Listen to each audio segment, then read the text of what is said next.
Eu sou o Thiago, você tá na Música Curiosa, e assim, normalmente quando a gente pensa aí na formação de uma banda, um grupo, normalmente é algo do tipo, eles eram amigos de infância e se juntaram e começaram a tocar, ou então tal pessoa queria muito ter uma banda, anunciou num jornal e aí encontrou outras pessoas, enfim, sempre vai por essa linha. Pois aí, eu acredito que essa aí realmente seja a história da maior parte das bandas mesmo, mas tem outras que têm histórias bem diferentes disso, que às vezes os integrantes não tinham exatamente a intenção de formar uma banda não, parecendo até mesmo que a banda foi formada meio sem querer. Então é justamente por isso que a gente traz uma lista aqui de bandas que foram formadas sem querer, com outras intenções, né?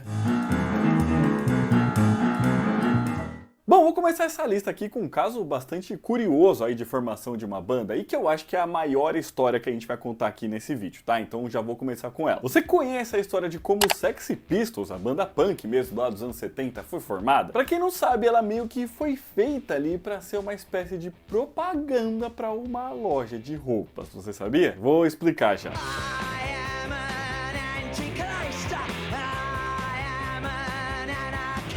Mas lá no começo dos anos 70, em Londres, tinha uma loja de roupas chamada Lady Rock, que tinha como donos o Malcolm McLaren e a Vivienne Westwood, e que vendia roupas do estilo Ted Boy, né, que era o jeito de se vestir lá do começo dos anos 50. Ou seja, vendia roupas aí do estilo mais antigo, mas que meio que estava voltando à moda naquela época. Depois a loja ainda mudou de nome, passou a se chamar Too Fast to Live, Too Young to Die, e mudou também o estilo de roupa que eles vendiam por lá, ainda vendendo ali roupas mais retrô, mas de um estilo ali mais rocker, sabe? Uma coisa meio Marlon Brando ali dos anos 50. E já nesse momento a loja era muito frequentada por bastante gente, incluindo Steve Jones e Paul Cook, que viriam a ser dois dos formadores aí dos Sex Pistols no futuro. E que junto com Wally Nightingale tinham acabado de formar uma nova banda chamada The Strange, com os três sempre passando bastante tempo dentro da loja, e até por isso então que eles conheciam os donos dela. E assim como eles, estavam sempre por lá também outras pessoas que viriam aí a ser importantes para a cena punk de Londres, como por exemplo John Lydon, que viria a ficar mais conhecido como Johnny Rotten, Glenn Matlock, que na verdade trabalhava na loja, e John Ritchie, que ficaria mais conhecido como Sid Vicious. E se você conhece os Sex Pistols, você sabe que todos esses que eu falei fizeram parte da banda em algum momento. Mas enfim, com o surgimento do movimento punk, a loja passou então a vender roupas mais desse estilo. Para falar a verdade, eles meio que moldaram a moda punk lá naquela época, com a loja também mudando de nome novamente e passando a se chamar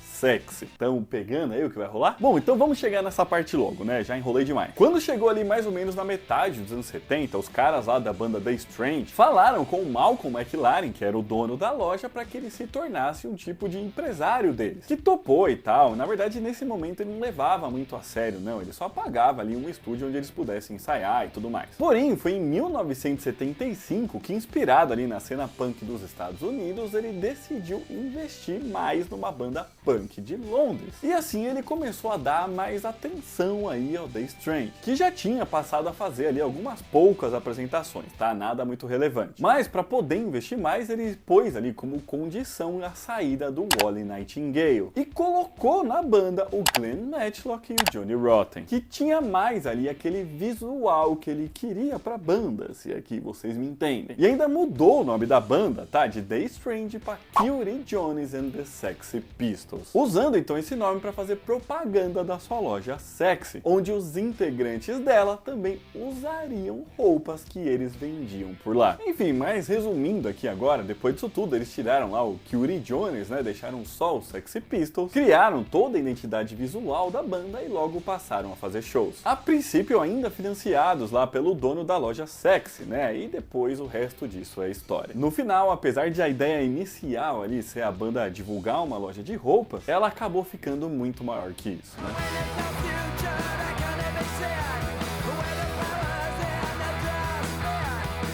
Outra banda que meio que foi formada sem querer foi a The Monks, que fez bastante sucesso lá nos anos 60 e tal, e venderam muito, tá? Foram mais de 75 milhões de cópias vendidas em toda a carreira deles, o que é muita coisa.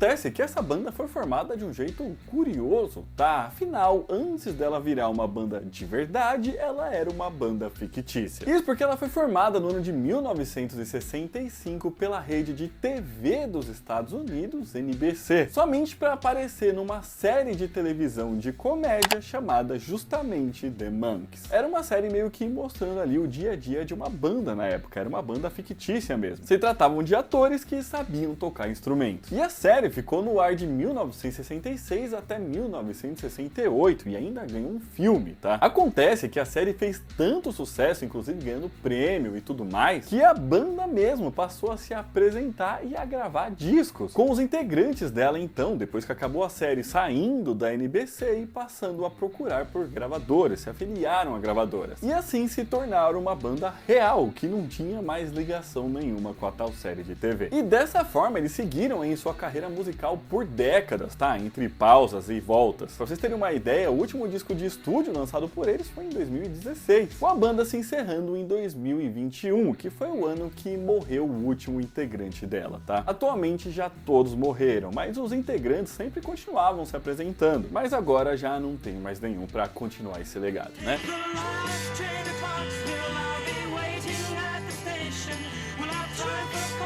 Pessoal, pra gente continuar essa lista, se você estiver gostando desse vídeo, já deixa seu joinha aqui embaixo que ajuda muito a gente. Se inscreve no canal, porque toda semana a gente lança um vídeo assim. Se você quiser e puder ajudar a gente um pouquinho mais, é só clicar aqui embaixo no botão de Seja Membro. E se por acaso aparecer aí pra você a opção de hypar que ajuda a divulgar o vídeo, beleza? Bom, a banda Eagles é uma banda de rock formada lá no começo dos anos 70 nos Estados Unidos e que se tornou aí uma das mais rentáveis do país na história. Pra vocês terem ideia, somente o disco Their Greatest Hit, lançado em 1976, e que era ali um compilado dos maiores sucessos deles, lançado entre 71 e 75, vendeu mais de 29 milhões de cópias, somente esse disco, tá?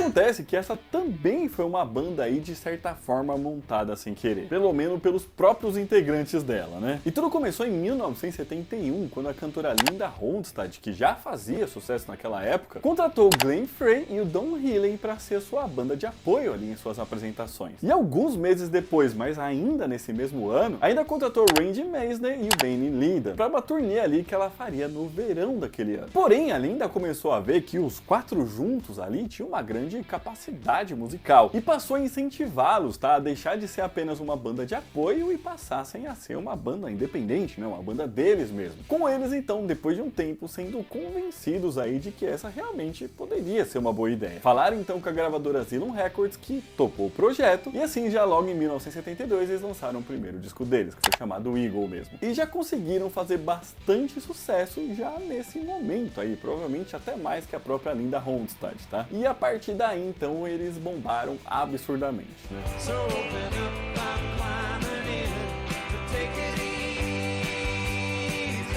Mas agora, pra finalizar, eu vou falar de uma banda que, a princípio, não era pra ser uma banda, mas sim um projeto solo, mas que acabou virando uma banda. Isso porque o Foo Fighters surgiu em 1994, quando o Dave Grohl, né, que naquele momento era conhecido por ser o baterista do Nirvana, decidiu por fazer esse projeto, né, era pra ser uma banda de um homem só. Isso após o fim do Nirvana, com a recente morte ali do vocalista Kurt Cobain, com ele querendo gravar ali algumas músicas que ele mesmo fez. E a ideia inicial dele era que o disco Foo Fighters, né, que foi lançado em 95, fosse um disco único, fosse apenas um projeto mesmo, que a princípio ele queria inclusive que fosse lançado aí de forma anônima. A ideia dele inicial era nem mesmo divulgar ali quem que estava por trás de todas aquelas músicas e o disco. Até porque após o fim do Nirvana, ele recebeu uma série de propostas ali para se tornar o baterista de outras bandas. E nesse momento, inclusive, ele já tinha até aceitado, tá, se tornar o baterista da banda Tom Petty and the Heartbreakers. Ele faria parte da banda mesmo, o Nirvana tinha acabado, ele ia para outra agora. Então, para esse projeto solo, né, ele chamou ali, convidou alguns amigos de outras bandas conhecidas até, somente para gravar ali os instrumentos no estúdio e tudo mais, enfim. Acontece que conforme os primeiros singles iam sendo lançados, sendo seguidos ali do lançamento do disco inteiro mesmo, as músicas foram fazendo bastante sucesso também, com o Foo Fighters passando a ser convidados para fazer shows e participar até de grandes festivais. E o Dave Grohl aceitou fazer essas apresentações, só que para fazer os shows ele não conseguiria tocar tudo sozinho, né? Então ele passou a convidar convidar para tocar junto com ele aqueles artistas que tinham ajudado ele a gravar o disco, como se fossem uma espécie de artistas convidados mesmo, como se fosse um projeto deles também.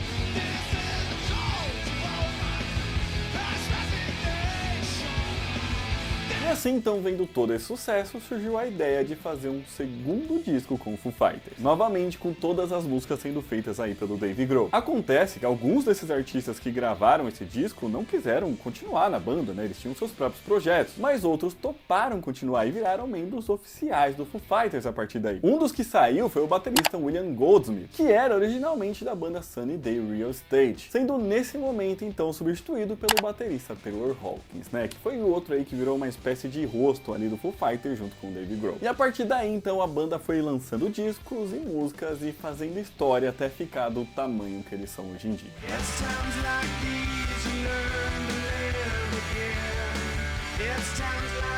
Mas então é isso, pessoal, esse vídeo ficando por aqui, espero que vocês tenham gostado. Se gostaram, já deixa seu joinha aqui embaixo. Comenta aqui pra gente se você conhecia a história da formação dessas bandas aí, que foi tudo meio feito sem querer, né? Os integrantes não exatamente pensaram que viraria uma banda, enfim. Deixa aqui pra gente também outras bandas que têm histórias como essas, né? Mais curiosas, enfim, que a gente não falou por aqui, tá bom? Aqui nós estamos deixando outros vídeos pra vocês assistirem. Um beijo, até a próxima e tchau!